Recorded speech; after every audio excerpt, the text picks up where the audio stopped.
देखिए latest episodes बिल्कुल ad free. मैं कह रही हूँ प्राइस कोट करके आज ही हमें मेल सेंड करना होगा, ठीक है? आज हर हाल में हमें मेल सेंड करना ही होगा। हाँ?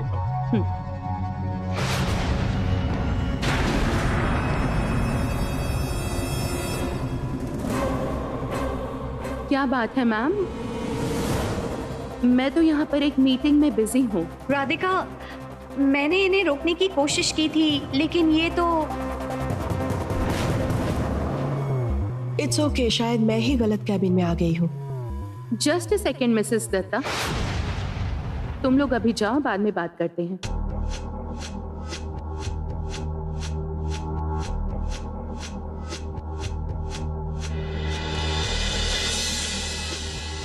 मिसेस दत्ता, आप गलत केबिन में बिल्कुल नहीं आई हैं। आप तो मेरे हस्बैंड करण सेन के केबिन में आई हैं, और मैं और मेरे हस्बैंड तो बिल्कुल अलग नहीं हैं। लेकिन आप शायद यहाँ करण को एक्सपेक्ट कर रही थी, क्यों है ना? I am so sorry Mrs Dutta, आज की मीटिंग तो मैं ही कोऑर्डिनेट करूंगी, क्योंकि आज तो करण ऑफिस में नहीं आ पाएंगे।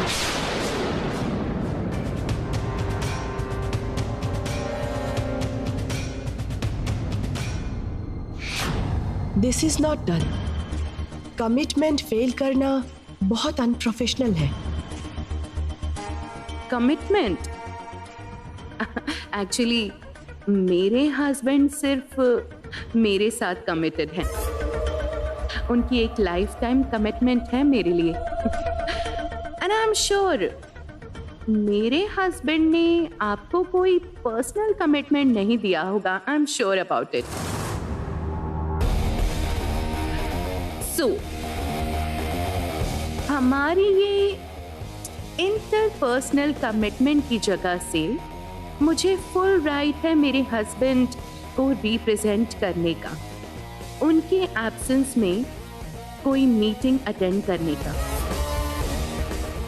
And getting back to professionalism. Well, इस वक्त प्रोफेशनलिज्म की बात नहीं करना ही बेहतर होगा, बिकॉज किसी के केबिन में बिना नॉक किए अंदर आ जाना बिल्कुल भी प्रोफेशनलिज्म नहीं कहलाता है मिसेस दत्ता।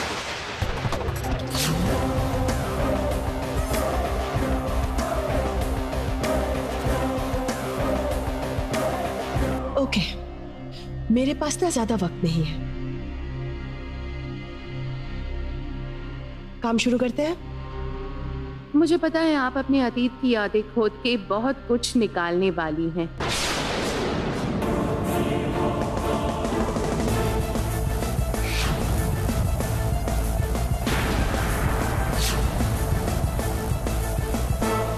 राधिका को मैं जितनी बेवकूफ समझती थी उतनी वो है नहीं। करण को पता है कि तुम उसके चेयर में जम के बैठी हो। देखो, मैं करण को तुमसे ज्यादा जानती हूँ। अगर उसको जानती तो तुम्हें पता होता कि करण का जो अपना है वो उसका अपना है। मतलब उस चीज को वो किसी के साथ शेयर करना नहीं चाहता है। और उसी तरह से तुमने उसका चेयर ऑक्यूपाई किया है, ये पता चलने पे उसको बहुत गुस्सा आएगा,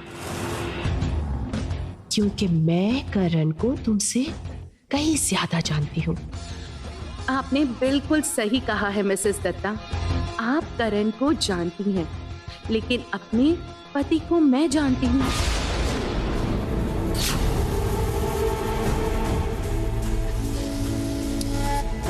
वो ना मेरे किसी काम से कभी भी अपसेट नहीं होते।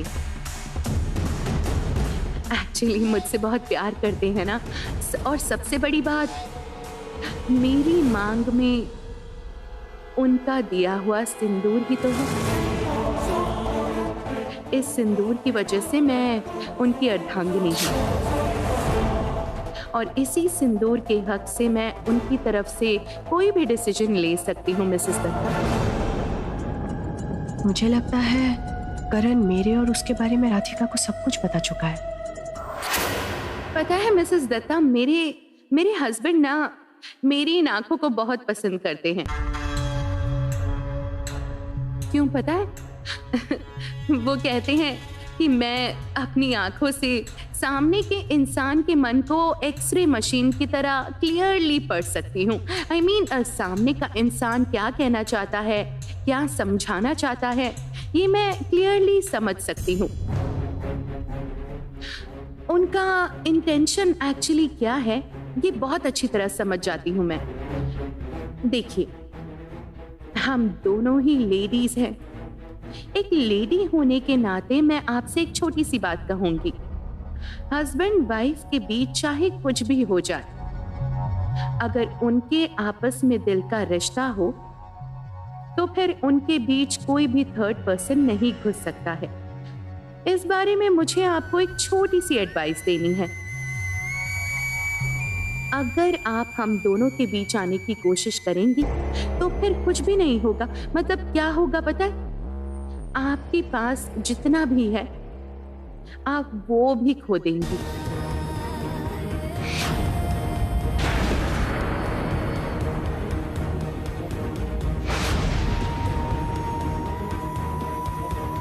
सुनो राधिका, तुम मुझे जो कहना चाहती हो वो इतना घुमा फिरा के मत कहो, मुझे सीधे सीधे बोल दो। तुम्हें क्या हुआ? तुम डर रही हो मुझसे? हाँ, कहीं मैं तुम और करण के बीच में आ गई तो तुम दोनों का जीवन एफेक्टेड होगा, ये सोच के? ओह प्लीज, मेरा ऐसा कोई मोटिव नहीं है। इसका क्या मकसद है मुझे अच्छी तरह पता है मिसेस दत्ता। और किसकी बात का डर? इसमें डरने की कौन सी बात है? जब इंसान अपनी औकात भूल जाता है तब उसकी औकात उसे उंगली से दिखाई जाती है। मेरे और करण की शादीशुदा जिंदगी में जब कोई अननेसेसरली घुसने की कोशिश करता है तब मैं उसे धक्के मारकर निकाल देती हूँ फॉर श्योर।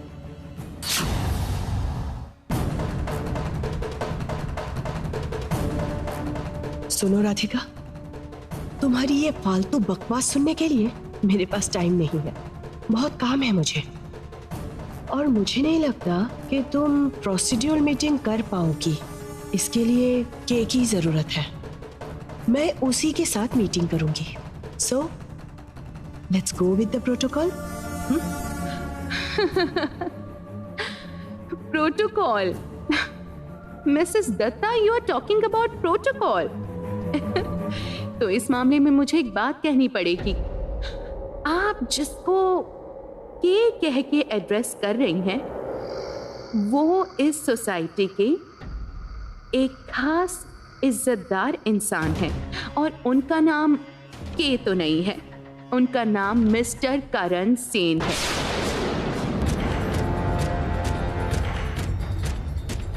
ये आपकी कॉलेज कैंटीन नहीं है कि आप मिस्टर करण सेन को के कह के एड्रेस करेंगी। और दूसरा प्रोटोकॉल है, मिसेस दत्ता, आपने जिस प्रोजेक्ट में इन्वेस्ट करने का सोचा है उस प्रोजेक्ट की टीम लीडर मैं हूँ। इसीलिए आपकी मर्जी के बगैर भी आपको हमेशा मुझे फेस करना ही पड़ेगा मिसेस दत्ता। और इसमें अगर आप अनकंफर्टेबल हो तो जाने का दरवाजा उस तरफ है।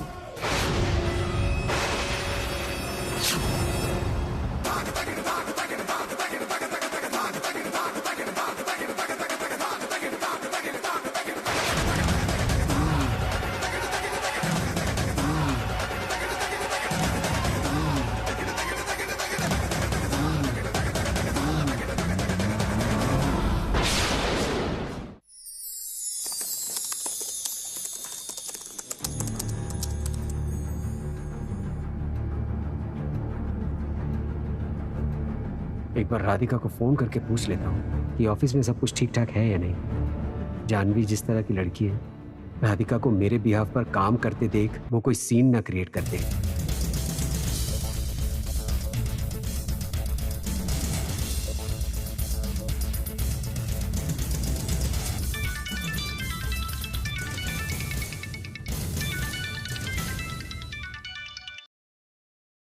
हाँ बोलिए। हेलो राधिका, ऑफिस में सब कुछ ठीक है ना? I mean, are you all right? आप मेरे लिए बिल्कुल भी चिंता मत करिए। आज मैंने जानवी को उसकी औकात अच्छी तरह दिखा दी है। उम्मीद करती हूँ फ्यूचर में वो अपनी हद पार करने की हिम्मत नहीं करेगी। अच्छी तरह उसे समझा दिया है कि उसका दायरा कहाँ तक है। और इसके अलावा जानवी ऑलरेडी ऑफिस से निकल भी गई है। राधिका, तुम्हारे लिए मुझे बहुत चिंता हो रही है। मैं तुम्हारा नुकसान होते हुए बिल्कुल नहीं देख सकता। मैं जानवी को जितना जानता हूँ, वो इतनी आसानी से ये बात एक्सेप्ट नहीं करेगी। वो बहुत कड़ी, वो इसका बदला लेने के लिए जरूर कुछ ना कुछ करेगी। तुम उसे जानती नहीं हो। जानवी भी तो मुझे नहीं जानती है। मैं मिसेस राधिका सेन हूँ। इतनी आसानी से पीछे हटने वाली इंसान तो नहीं हूँ। जब जंग में उतरी हूँ तो ऑपोजिट पार्टी को टफ फाइट तो मैं जरूर दूंगी।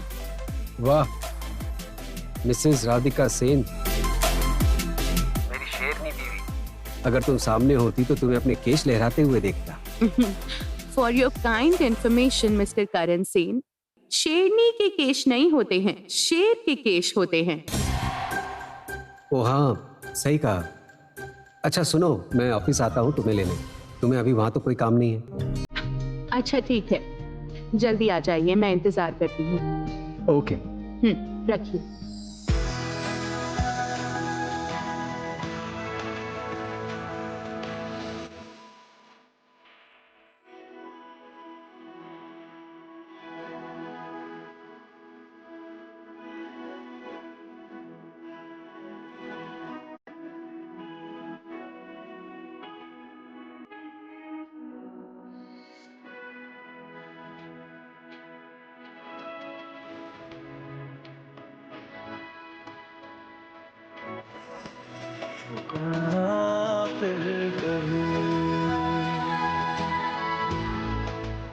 हाँ श्योर।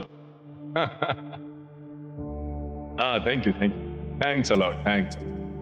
रख। फाइनली तुम्हारे लिए प्रेस कॉन्फ्रेंस अरेंज हो गई है डाल। तो अब बाकी तुम्हारे ऊपर है। मुझे अभी तक समझ में नहीं आ रहा है कि तुम इस डील के लिए इतना मीडिया हाइप क्यों करना चाहती हो। एनीवेज जाने दो, मुझे समझना भी नहीं। डार्लिंग, तुम्हें मुझसे एक कंप्लेन थी ना कि मैं कभी भी तुम्हें ज्यादा वक्त नहीं देता हूं। उम्मीद करता हूं कि तुम्हें अब समझ में आ रहा है कि मैंने तुम्हारे लिए बहुत कुछ किया है और कर भी रहा हूं। तुम्हारी इस डील के लिए मैं कोई भी अमाउंट इन्वेस्ट करने के लिए तैयार हूं। I hope you understand. I know darling. सुनो ना, क्या हम आज लंच साथ में करें? श्योर। मैं खाना ऑर्डर कर दूं?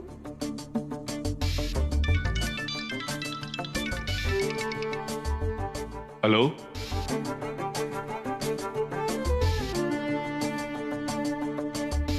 हाँ मैं जल्दी आता हूं। हाँ श्योर। Okay bye. डार्लिंग, मुझे एक काम आ गया है, जरा जल्दी निकलना होगा।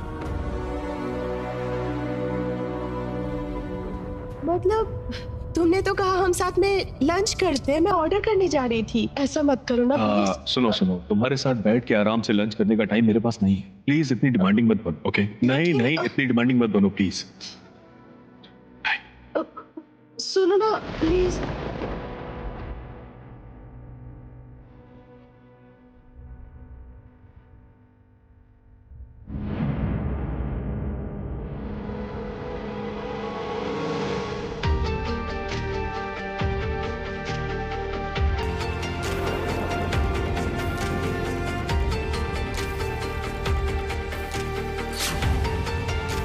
मिसेस दत्ता, आपने जिस प्रोजेक्ट में इन्वेस्ट करने का सोचा है, उस प्रोजेक्ट की टीम लीडर तो मैं हूँ।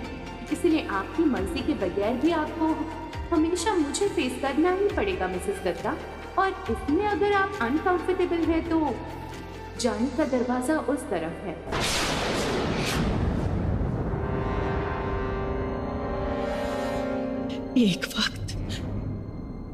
एक वक्त ये की जिंदगी में सिर्फ मैं थी। ये मेरे लिए क्रेजी हुआ करता था। उसकी जिंदगी में मैं ऑक्सीजन से भी ज्यादा इंपॉर्टेंट थी।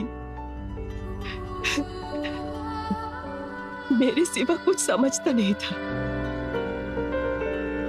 कुछ नहीं समझता।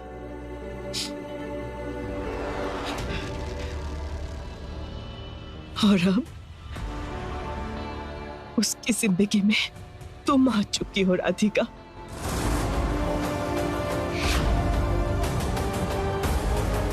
मेरी जगह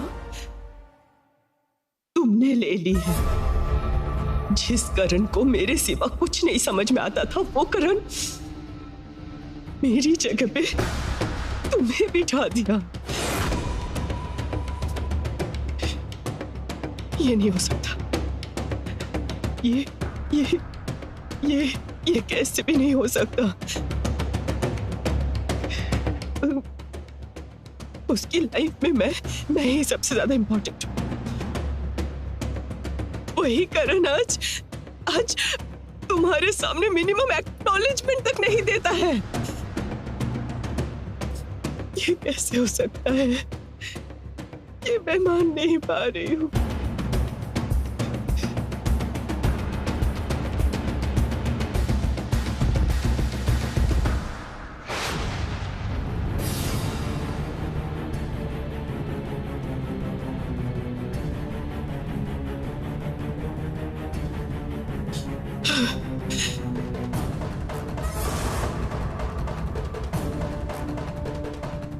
जो मेरा था वो मेरा ही रहेगा।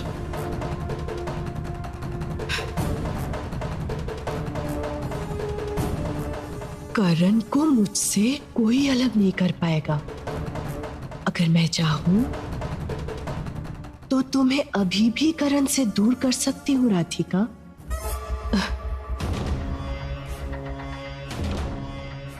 करण मुझे कभी भूल नहीं सकता।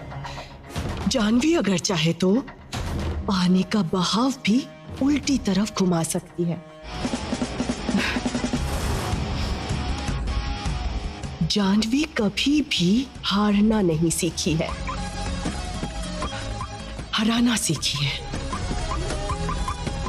जानवी कभी कोई कंपटीशन नहीं हारी है और रियल लाइफ में भी नहीं हारी है, सिर्फ हराना सीखी है। और अब मैं तुम्हें दिखाऊंगी राधिका, मैं क्या कर सकती हूं।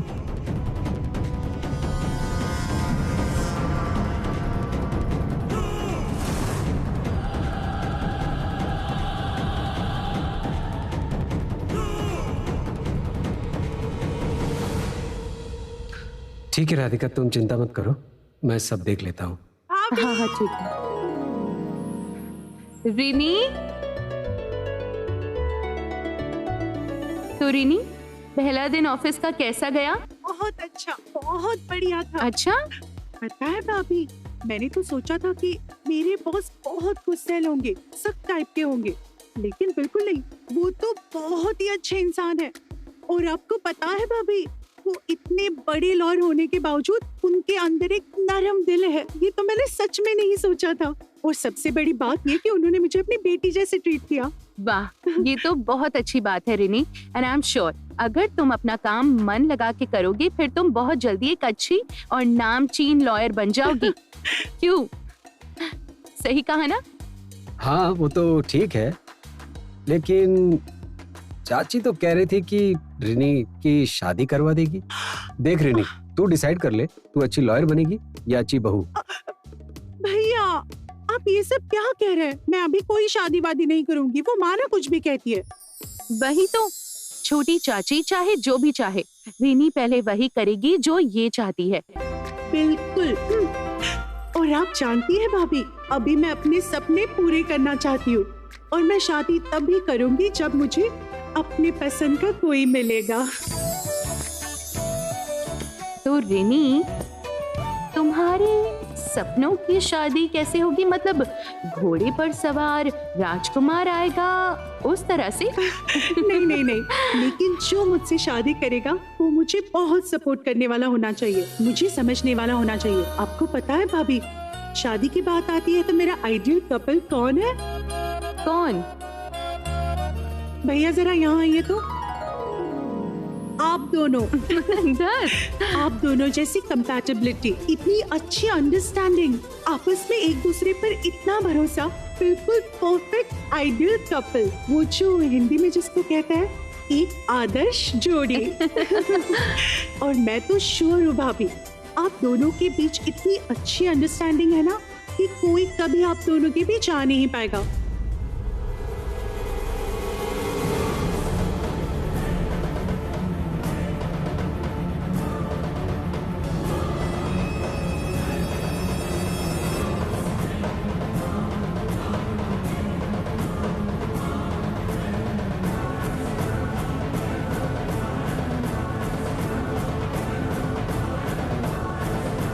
लेकिन मैं तो आ गई हूँ।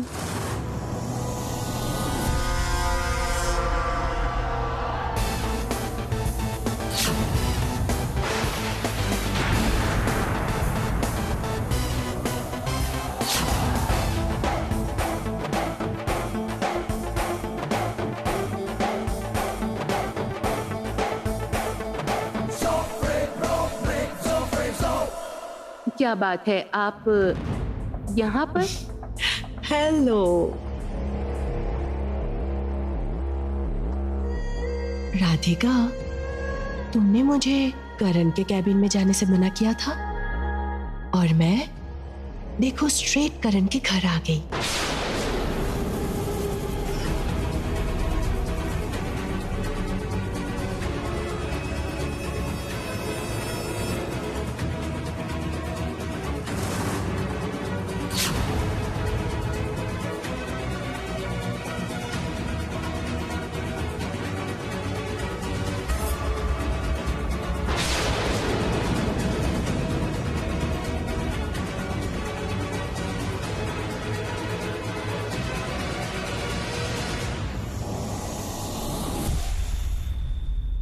Nice to see you Mrs Dutta. पर मिस्टर दत्ता क्यों नहीं आए? नहीं, एक्चुअली मैंने ही उनसे कहा कि हमारा ये प्रेस कॉन्फ्रेंस अरेंज करने के लिए, इसी वजह से।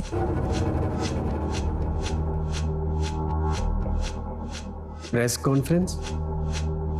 ओ हाँ, तुझे बताना भूल गया। थोड़ी देर पहले मिस्टर दत्ता ने फोन किया था। वो लोग एक प्रेस कॉन्फ्रेंस अरेंज कर रहे हैं। ये जो हमारी कंपनी के साथ उनकी एक जॉइंट इंटरनेशनल प्रोजेक्ट होने वाला है ना, उसका एक बड़ा अनाउंसमेंट होने वाला है इस प्रेस कॉन्फ्रेंस में। इनफैक्ट मिस्टर दत्ता ने मुझे बताया कि आपने ही इस प्रेस कॉन्फ्रेंस को करवाने के लिए इंसिस्ट किया है। मतलब सो नाइस ऑफ यू। ये तो हमारे लिए एक बड़ी अचीवमेंट होगी, है ना? लेकिन सुबह जब आपसे मेरी बात हुई थी, आपने तो कुछ बताया नहीं था। शायद कुछ ज्यादा सख्ती के साथ मैंने ये बात कह दी है।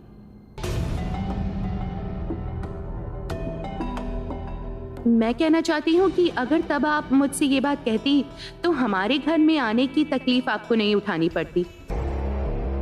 तकलीफ? कैसी तकलीफ बताओ तो? नहीं नहीं, जिस काम को करने से खुशी मिलती है वो काम तकलीफ का कैसे हुआ राधिका? एक्चुअली मैं तुम लोगों को सरप्राइज देना चाहती थी। दरअसल क्या है ना, राधिका के साथ सुबह ही मैंने एक मीटिंग की थी और उस मीटिंग के बाद ही मैं उससे इम्प्रेस हुई हूँ और इसीलिए मैंने अपने हस्बैंड को इंसिस्ट किया इस कॉन्फ्रेंस को करवाने के लिए।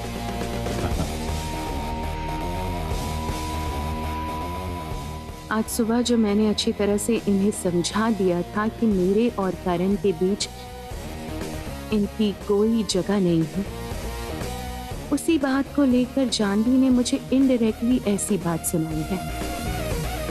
बिल्कुल सही कहा मिसेस दत्ता।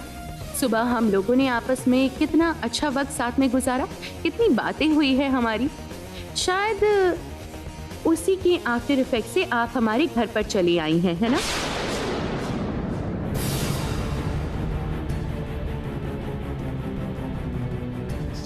राधिका, अब तो हम साथ में काम करेंगे, है ना?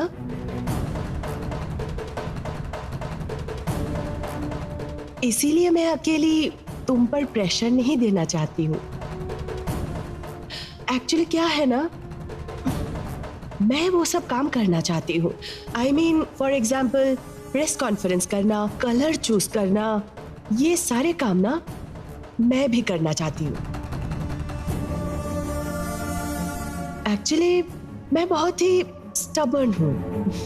जो काम करने के लिए मैं ठान लेती हूँ वो काम पूरा ना होने तक शांत नहीं होती हूँ। हमें तो अच्छे से प्रिपरेशन करना होगा।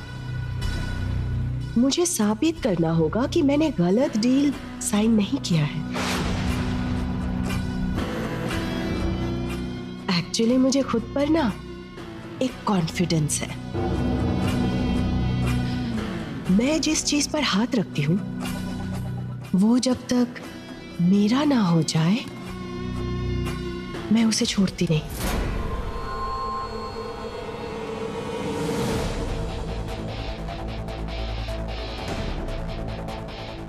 यहां सब कुछ मेरे पसंद का होगा।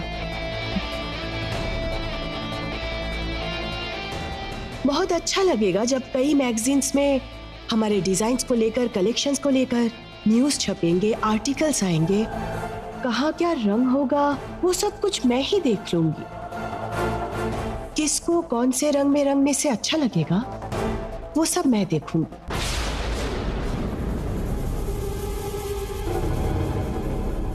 एक्चुअली क्या है ना, रंग के साथ में दिल में जो प्यार है ना वो भी डालना पड़ेगा।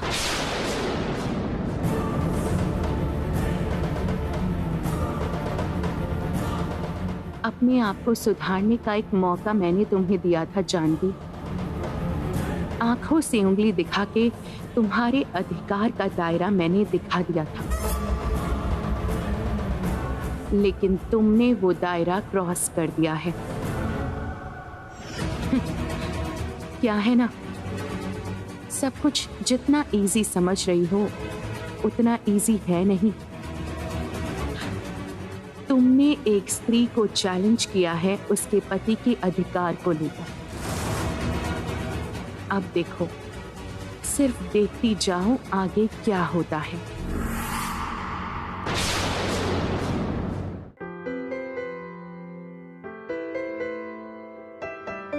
लीजिए आपकी कॉफी, गरम है, आराम से। Thank you.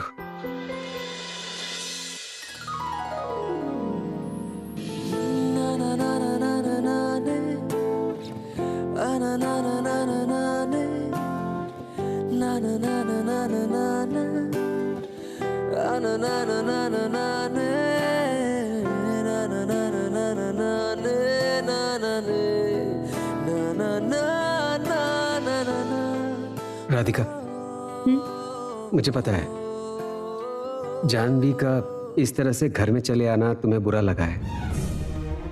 अनवांटेड गेस्ट का आना किसे अच्छा लगता है? नहीं करण, मुझे बुरा नहीं लगा।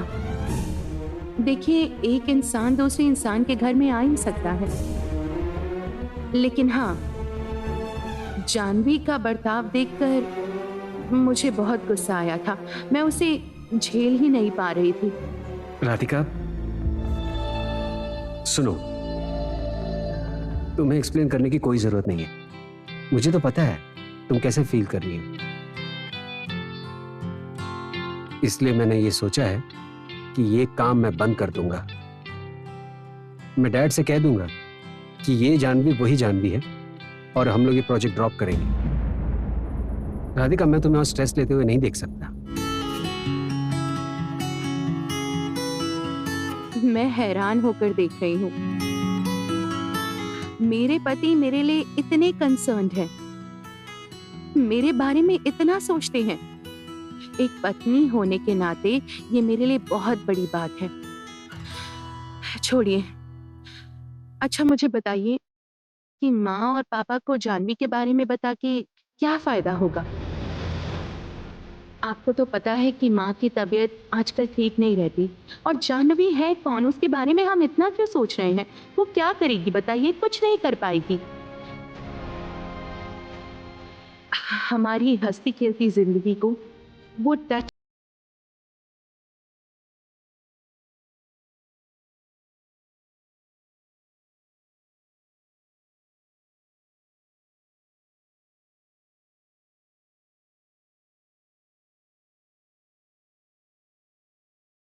मेरे पति की पास्ट हैं, लेकिन मैं इनका प्रेजेंट और फ्यूचर हूँ।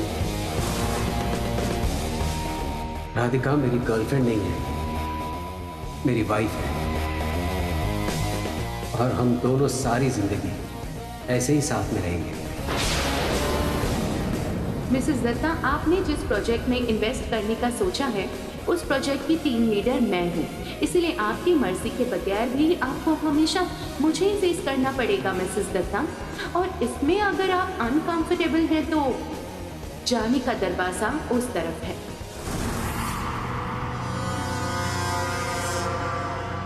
राधिका की सारी खुशी छीन लूंगी मैं। वो करण के साथ बहुत खुश है ना? और मैं यहाँ अकेले कमरे में हूँ। मेरे लिए तो मेरे हस्बैंड के पास भी टाइम नहीं।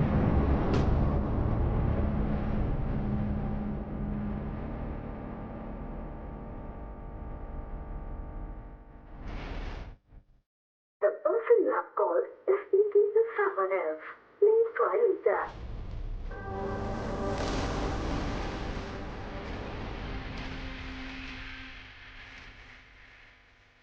राधिका के साथ करण है और मैं यहाँ अकेली हूँ।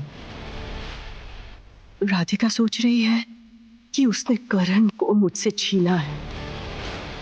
करण को मेरे पास वापस लाने के लिए क्या करना होगा ये मुझे अच्छी तरह से पता है।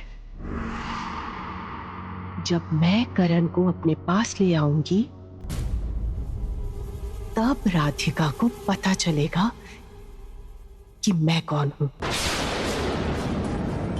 और मेरा पावर कितना है। दिन गिनना शुरू करो राधिका।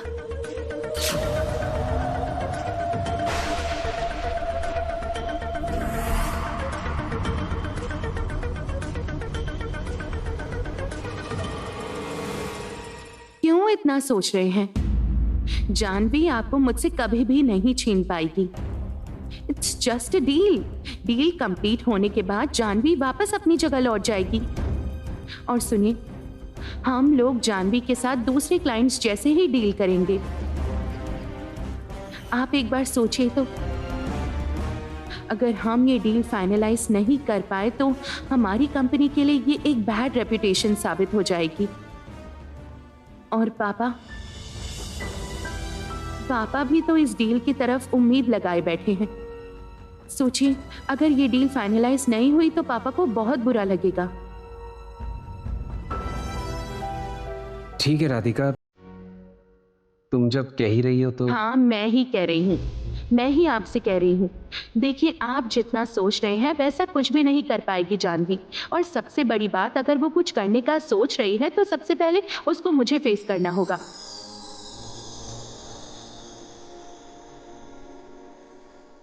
अरे बाबा, तुम तो फिर से शेरनी जैसा बर्ताव कर रही हो। मुझे तो डर लग रहा है।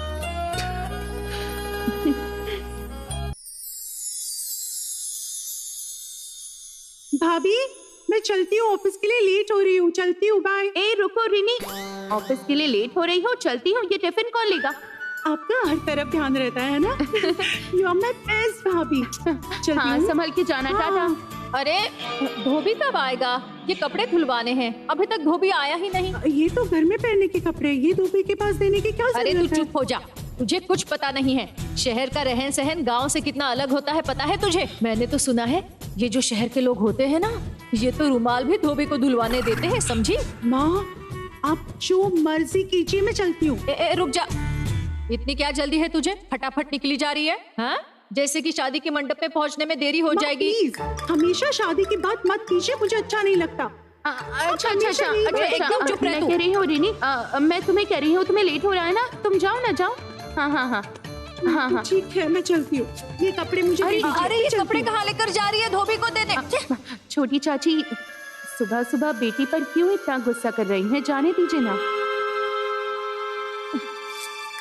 ये लड़की मेरी एक बात नहीं सुनती है। ठीक है, मैं भी देख लूंगी। रुक ना, आज मैं बड़े भैया के लिए गर्मा गर्म मटर की कचौरियाँ बनाती हूँ, देख लेना। बड़े भैया को कचौरी बहुत पसंद है। मटर की कचौरी उन्हें खिलाकर मैं भैया का दिल जीत लूंगी और बड़े भैया से कहूंगी कि रीनी की शादी के लिए किसी अमीर खानदान का एक अच्छा लड़का ढूंढे। बड़े भैया तो इस शहर के बहुत बड़े बड़े लोगों को जानते हैं, जरूर कोई ना कोई बंदोबस्त हो ही जाएगा।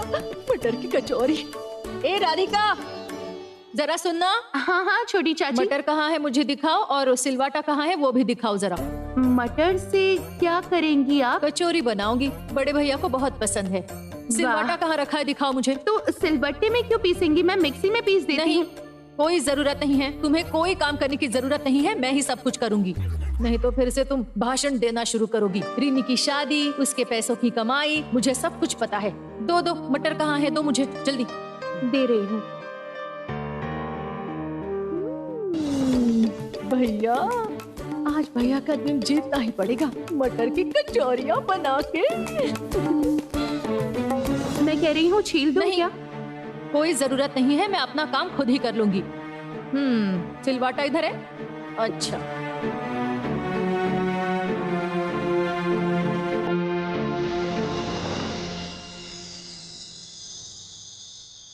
क्या बात है राधिका रानी, उदास हो तुम?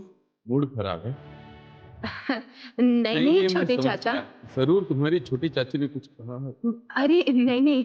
अरे नहीं, मैं जानता हूँ छोटी चाची ऐसी कड़वी बातें करती है, लेकिन तुम अब उनकी बातों का बुरा मत मानना, उन्हें तो बस आदत है।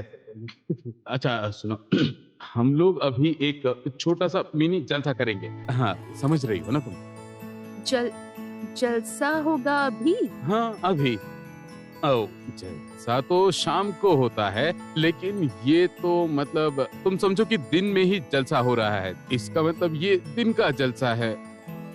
कोई बनाए तस्वीर लगा के अपना मन हो, कोई बनाए तस्वीर लगा के अपना मन हो।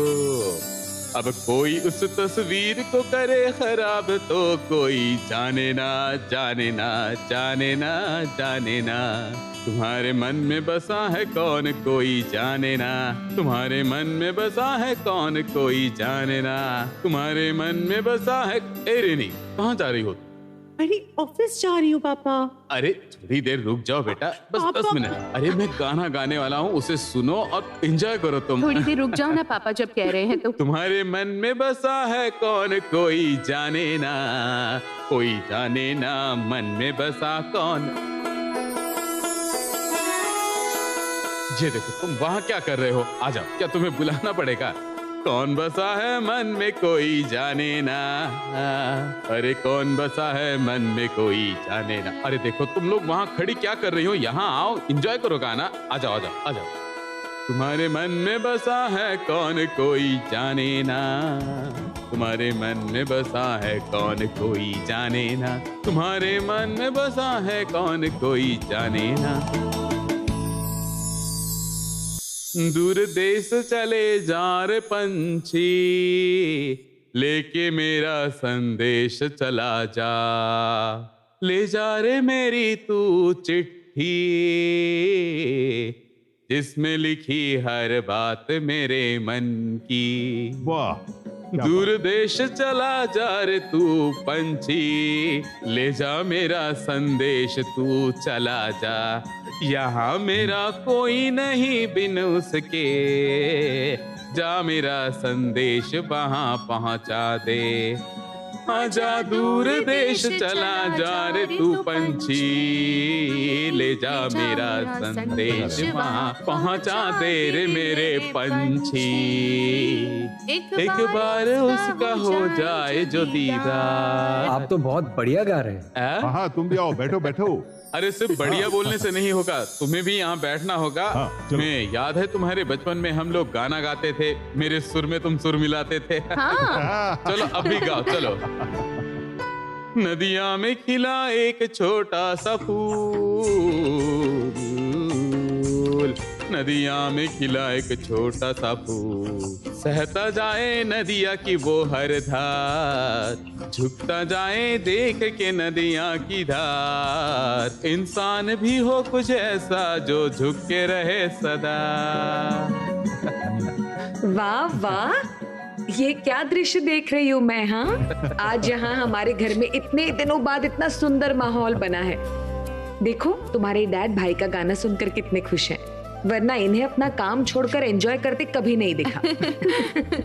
लेकिन माँ सच बात है, चाचा के परिवार के आने के बाद इस घर का चेहरा ही बदल चुका है। सब लोग कितने खुश नजर आते हैं। अच्छा आप लोग एंजॉय कीजिए, मुझे बहुत लेट हो रहा है, अभी मुझे निकलना हाँ, पड़ेगा। जाओ। टाटा। अरे बेटा संभल कर जाना। आराम से।